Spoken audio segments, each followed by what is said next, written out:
O primeiro estudante brasileiro na Universidade de Coimbra foi Manuel de Paiva Cabral, que aqui estudou a partir de 1574 e de que há a sua primeira matrícula em 1577 e que era filho de um brasileiro, António Anes de Paiva. Sabemos muito pouco dele, de facto não sabemos quase nada mais do que o seu nome, o nome do seu pai, que vinha do Brasil e que aqui estava já em 1574 e que se matriculou em 1577.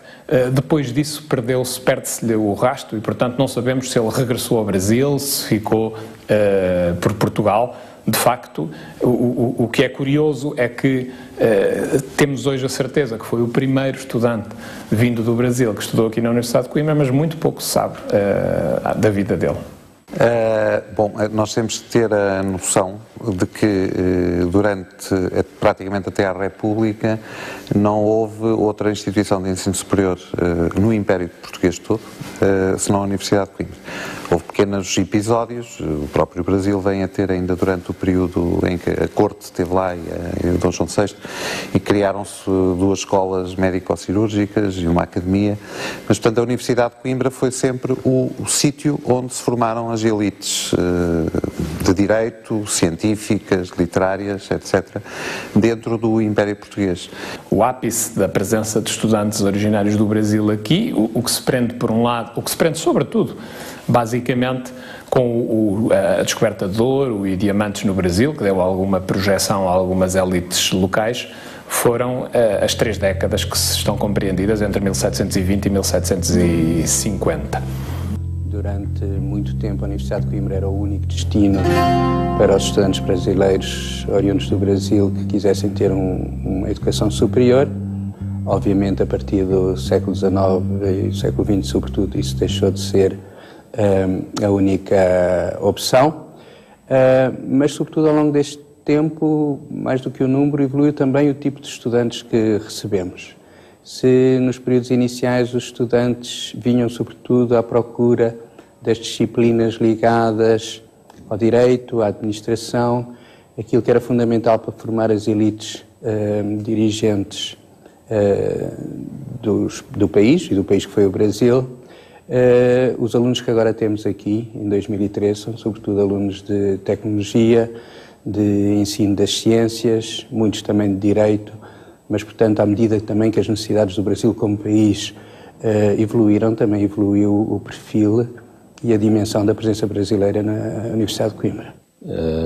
Há, inclusive, historiadores brasileiros, como o professor Murilo de Carvalho, que entendem que a Universidade de Coimbra, ou melhor, o facto da Universidade de Coimbra ser a única universidade do espaço de língua portuguesa durante muitos séculos, e, portanto, toda a elite brasileira, ou quase toda a elite brasileira, passar pela Universidade de Coimbra, foi um dos fatores, se não o fator mais importante, para que o país seja um só, para que o Brasil seja um único país. De outra forma, ter-se-ia retalhado, como aconteceu com a zona de língua espanhola da América Central e do Sul.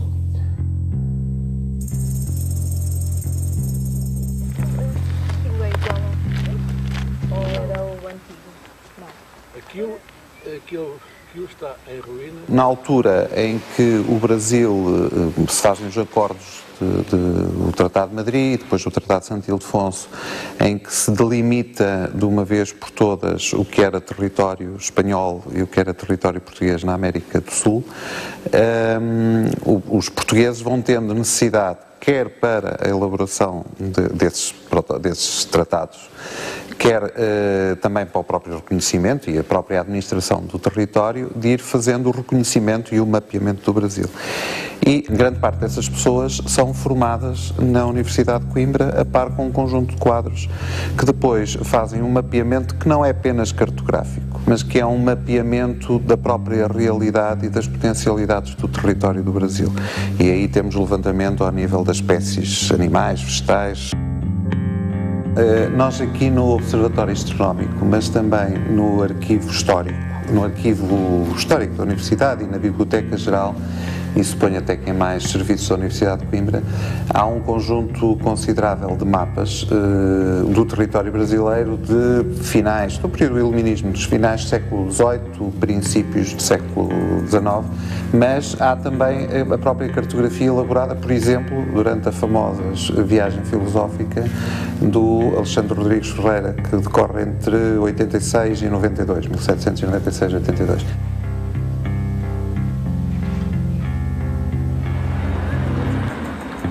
O acervo do Alexandre Rodrigues Ferreira aqui na Universidade de Coimbra surge na sequência da Congregação dos Lentes, que resolveram promover, após a reforma pombalina, uma forma de enriquecer as coleções do Museu de História Natural, que tinha sido recém-criado. E então promoveram a realização de viagens para recolha e estudo de produtos naturais. O facto de Coimbra ser o polo universitário, portanto, havia necessidade de, para o ensino, ter coleções atualizadas. Então, o que se chegou-se a um acordo com o Real Gabinete de Ajuda de envio de algumas remessas, portanto, desde o início do século XIX. E foi assim que começaram a chegar remessas de Lisboa para, portanto, preencher as coleções daqui do Gabinete de História Natural da Universidade de Coimbra.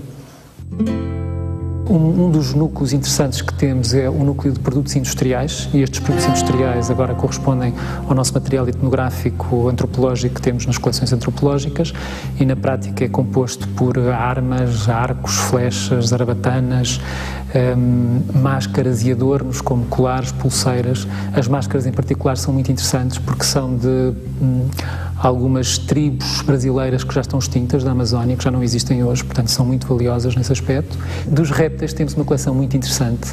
Por exemplo, temos uma tartaruga muito curiosa brasileira que se chama Mata-Mata. Temos 2 exemplares que nós atribuímos ao espólio do Alexandre Rodrigues Ferreira. O jacaré comum, portanto, do Brasil. Depois há uma coleção de aves também curiosa, com uma série de exemplares de aves, portanto, da Amazónia, que são muito interessantes. E também temos uma coleção de mamíferos, por exemplo, os macacos. Há uma série de macacos que eram desconhecidos na época, são os conhecidos como macacos do Novo Mundo. Temos também uma preguiça da coleção do Alexandre Rodrigues Ferreira. Portanto, há uma série de exemplares dentro destes grupos. Das conchas vieram uma série de conchas, portanto é claro que não vem preservado todo o animal, o que se guarda é só a parte da concha, e também alguns insetos.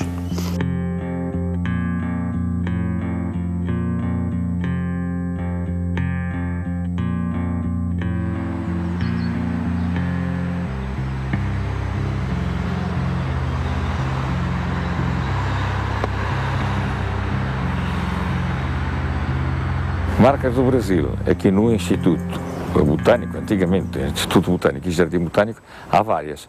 Há várias plantas que ainda hoje aqui persistem.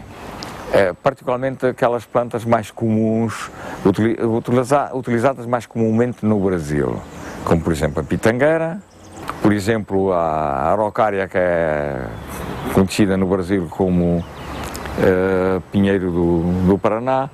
Outras que são frutos que se comem muito no Brasil, como a goiabeira, como o araçá, como a feijoa, são plantas que ainda cá estão. Há plantas da floresta mais tropical, do Mato Grosso e da Amazónia, mas que estão dentro da estufa, não é?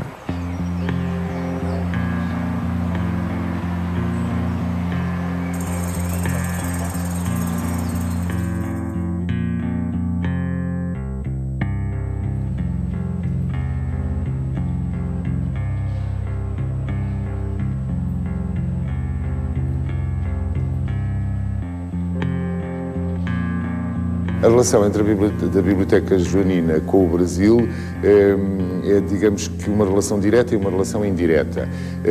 É uma relação indireta no sentido de que, enquanto investimento na cultura que a Biblioteca representa, o projeto de renovação científico assente numa construção com aquele esplendor e no seu equipamento bibliográfico, a constituição de uma biblioteca com 30 mil volumes, exige, obviamente, disponibilidade financeira, exige clarividência, sem dúvida, mas exige disponibilidade financeira da parte do Estado, que de facto o ouro do Brasil e a prosperidade resultante do desenvolvimento da colónia fomentam. Sem isso, sem um ciclo de prosperidade, teria sido difícil lançar um projeto daquela natureza.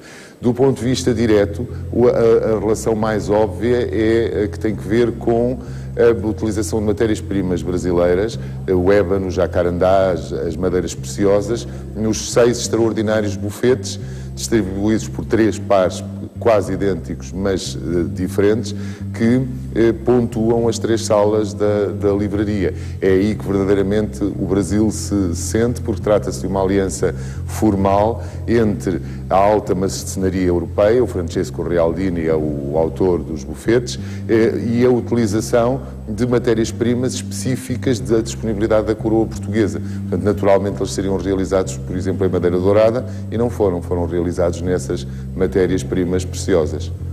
O ouro está em voga na época, não tem direta relação com o ouro do Brasil, é uma moda, digamos assim, mas o caso das madeiras preciosas, esse sim é absolutamente evidente, porque são materiais preciosos, raríssimos, extraordinariamente dispendiosos, que apenas estariam a dispor de um país que tivesse acesso a essas matérias-primas. Talvez a história mais curiosa tenha que ver com aquilo que parece óbvio e de facto não é. Estes 6 bufetes de que temos estado a falar não são, como é bom de ver, obras que se destinem a ser fruídas pelo uso tranquilo das pessoas que frequentam a biblioteca para consultar. A biblioteca está relacionada com um projeto de renovação científica da Universidade que, de algum modo, lhe é imposto exogenamente a partir da coroa. E é, por conseguinte, um cenário retórico de exaltação do poder real, do rei Mecenas, Dom João V, e de caução dessa renovação a partir da própria majestade. Isso faz com que, mais do que uma biblioteca no sentido funcional do termo, ela seja um acervo de conhecimento. E aquelas mesas têm um valor essencialmente simbólico, na razão pela qual elas são feitas naqueles materiais preciosos que, inclusive, e é talvez o lado mais desconhecido, levam a que tão cedo são realizadas e colocadas no local, são encomendados as peles de couro que as cobrem à noite para evitar que elas sejam danificadas pelos dejetos dos morcegos papirófagos, que entretanto são instalados na biblioteca desde a origem para garantir a estabilidade daquela coleção de livros. Aliás, a biblioteca é uma construção de uma sabedoria enorme do ponto de vista do ecossistema. Ela autorregula-se em termos da relação em temperatura e umidade, sem exigir meios artificiais ainda hoje de conservação do acervo bibliográfico que lá está guardado.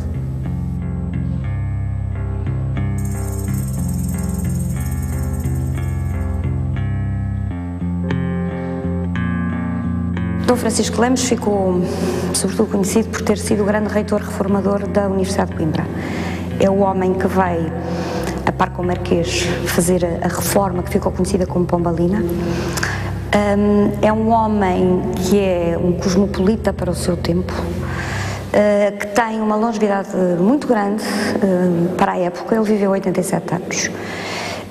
Hoje, para nós quem estuda a história da Universidade, não pode deixar de olhar para a figura de Dom Francisco de Lemos.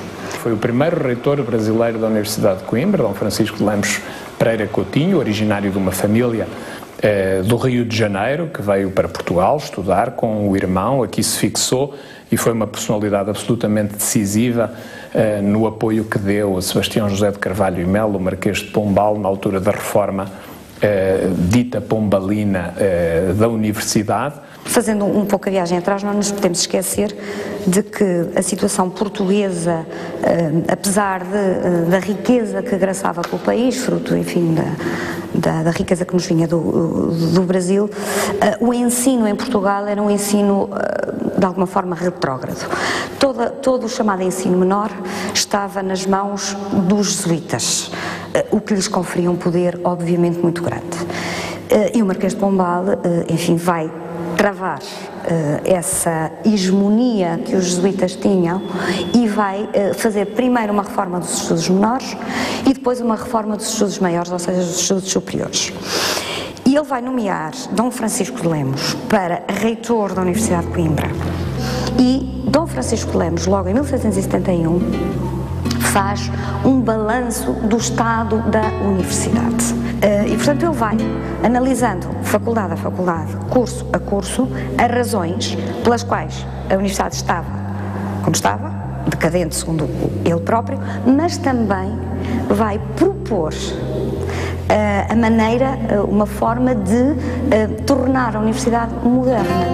Dom José morre e, claro, o Marquês de Pombal é destituído, sai do seu posto.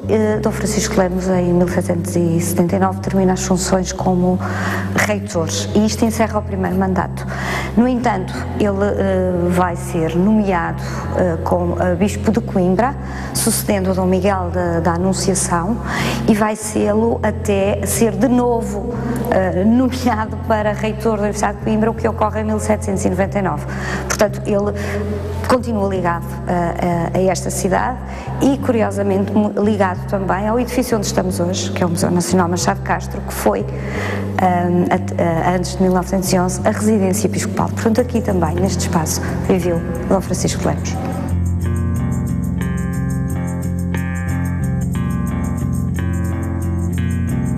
O José Bonifácio de Andrada e Silva foi um homem de múltiplas facetas.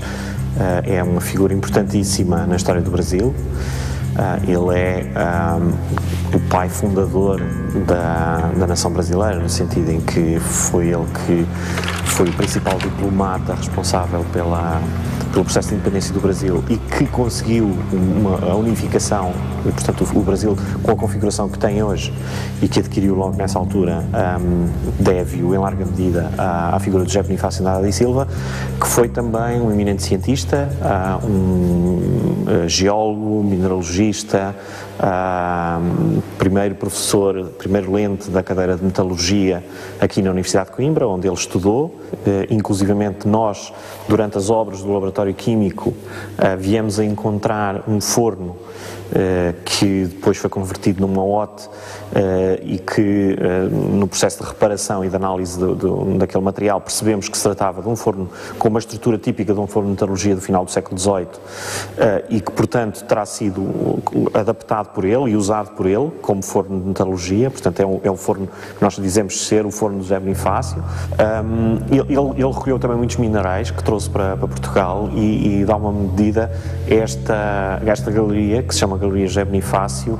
É uma galeria que homenageia a figura do José Bonifácio, que foi de facto uma figura marcante para o início dos estudos da mineralogia e da geologia em Portugal. O José Bonifácio descobriu um mineral, a criolite. Desse mineral veio mais tarde a ser isolado um dos primeiros elementos químicos da tabela periódica, na verdade o terceiro, o lítio, portanto, ele tem um contributo científico importante. E em homenagem à figura do José Bonifácio, inclusivamente há um mineralogista que mais tarde vem a descobrir um outro mineral, ao qual, em homenagem ao José Bonifácio, vai ficar conhecido para a posteridade como andradite, precisamente em homenagem ao José Bonifácio de Andrada e Silva e pelo contributo que ele deu à área e à disciplina científica da geologia e da mineralogia em particular.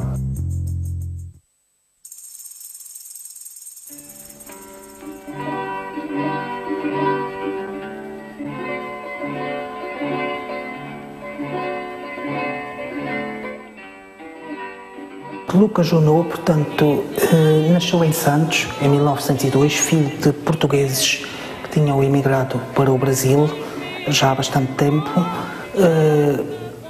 Vem para Coimbra em 1914 com a família, portanto, mesmo nos alvores do início da Primeira Guerra Mundial, faz cá o resto da escola primária e inscreve-se no Liceu de Coimbra. E em 1922 é calouro de matemática na Universidade de Coimbra. Portanto, durante a vida de estudante participa em organismos como a TUNA, académica nas digressões de 1923 à Espanha e 1925 ao Brasil, que a Tuna fez. Grava 4 discos em Londres, nos estúdios da Colômbia.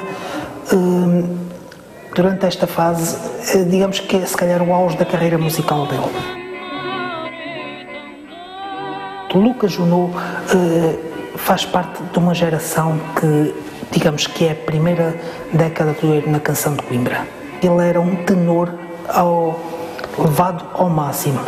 Tanto como diz o doutor Afonso Sousa nos seus livros, que era um advogado de Leiria, que era o segundo guitarra do Artur Paredes, e era poeta também. Ele diz que o Junot tinha ais de castrati levados ao máximo. Portanto, ele a cantar puxa muito pelos ais. Portanto, é isso que o caracteriza. Ainda outro pormenor, na canção de Coimbra, ele é autor do famoso fado de Santa Clara, conhecido Eu Ouvi de Santa Clara gemidos de alguém que chora. Ele é autor da letra. Portanto, o Francisco Menano, que é um juiz, irmão do António Menano, é o autor da música. Ainda depois ele tem outra particularidade, é que em 1927 vai a Londres aos estúdios da Colômbia gravar 4 discos de 78 rotações que ficarão para a posterioridade.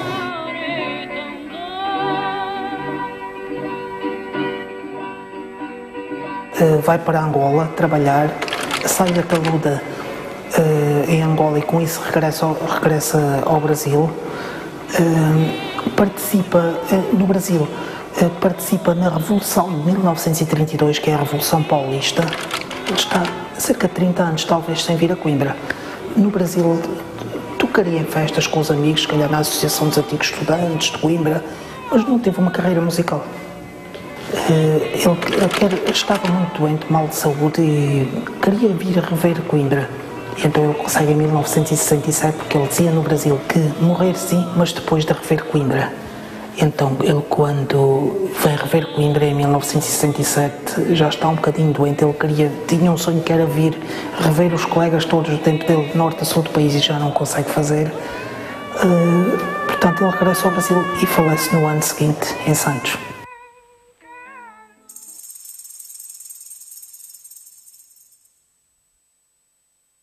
Eu tive realmente, durante o meu reitorado, que foi bastante tempo, tive 16 anos, tive vários doutoramentos de chefes de Estado, Presidentes da República, e brasileiros 3.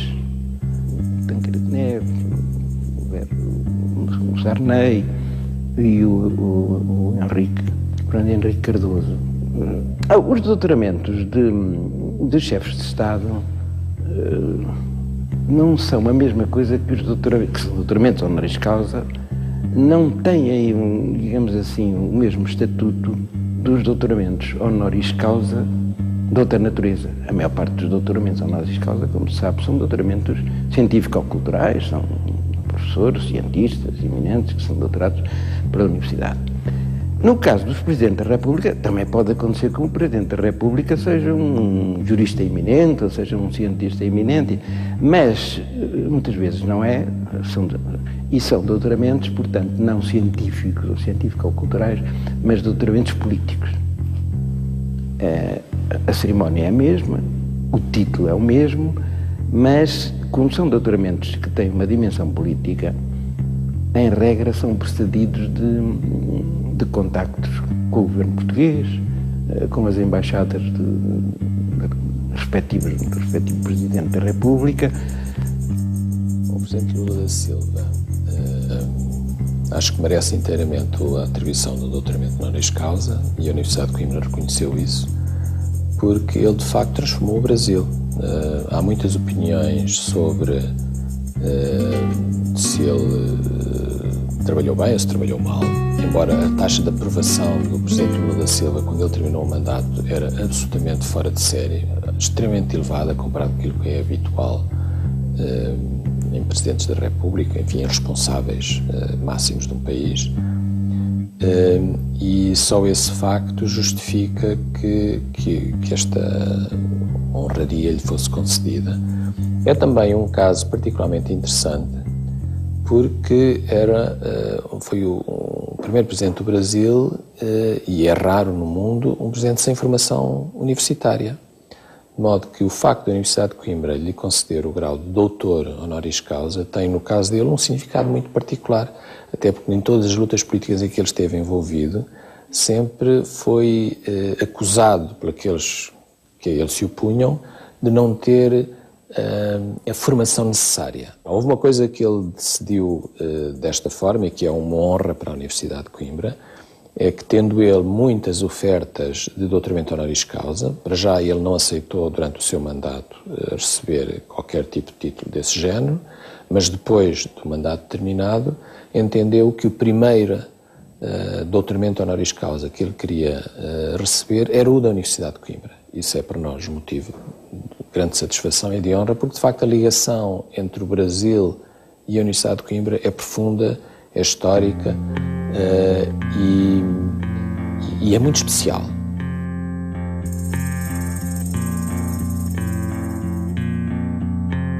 O GCUB, o Grupo Coimbra Universidades Brasileiras, como o próprio nome indica, é um grupo de universidades brasileiras, constituído hoje por 52 universidades brasileiras. Na altura da Constituição eram 50, hoje são 52 ou 53, há algumas que entraram entretanto, que foram admitidas, e às quais se associa, no lugar de sócio honorário, a Universidade de Coimbra.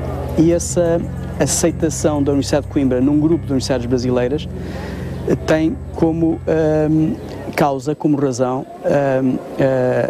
tornar, digamos, patente o papel histórico da Universidade de Coimbra na formação da Universidade Brasileira, a Universidade Brasileira que ainda hoje nos considera a sua alma mater, e também o papel que, concretamente, a Universidade de Coimbra desempenhou na própria Constituição do GCUB. Os objetivos, portanto, são os objetivos de reflexão sobre o ensino superior, a intensificação do processo de internacionalização da Universidade Brasileira, sobretudo no âmbito da aproximação às universidades europeias, e partindo desta ligação preferencial que desde sempre existiu, através da Universidade de Coimbra, com o Coimbra Group europeu. No que me diz respeito e no que diz respeito à minha geração de dirigentes universitários, é muito comum nós chegarmos aos 50 ou aos 55 anos com a convicção de que já não estamos em idade de mudar o mundo, de já não temos idade, nem capacidade, nem força para fazer o que é que seja que realmente interesse e que realmente modifique o que quer que seja. Nós tivemos o privilégio de perceber que fomos capazes de facto, de mudar a vida de alguns milhares de jovens brasileiros e de lhes dar a possibilidade de, através da internacionalização, adquirirem experiências académicas noutros países, em Portugal nomeadamente, que para sempre lhes modifica, suponho eu, para melhor, as suas vidas no plano pessoal e no plano profissional.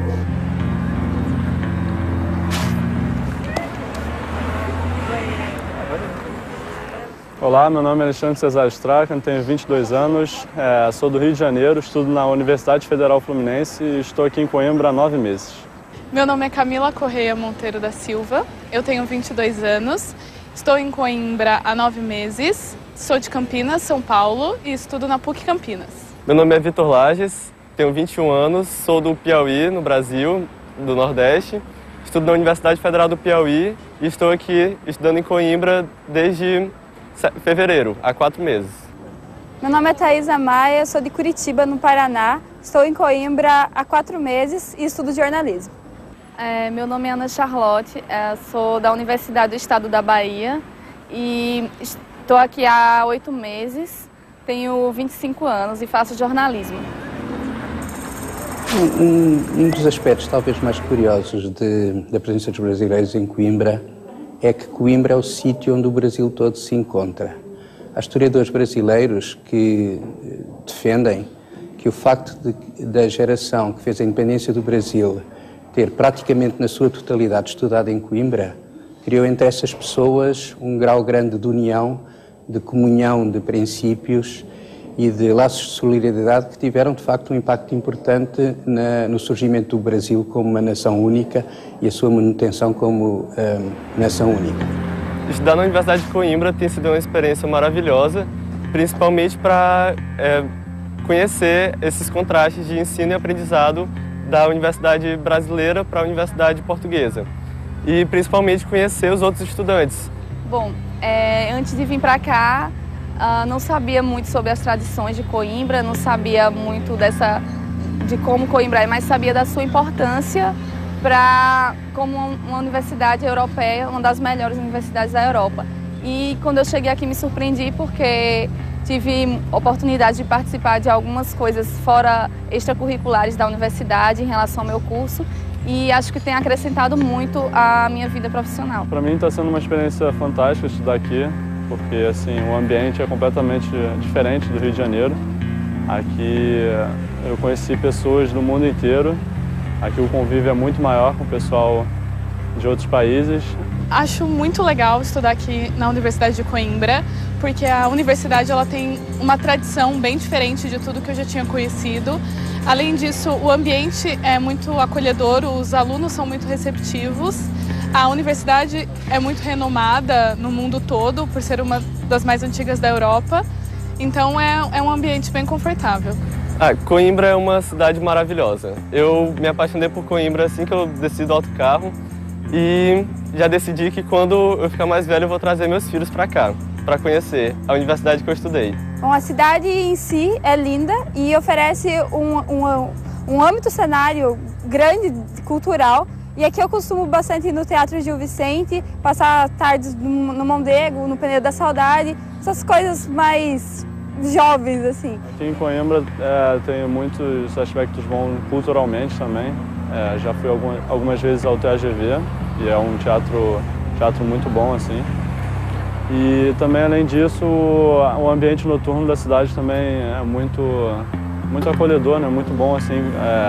Eu acho a cidade de Coimbra muito linda, uma cidade, para ser uma cidade do interior, acho que tem muitas opções de cultura e gosto muito dos parques de Coimbra e do teatro acadêmico, que é o que eu costumo ir.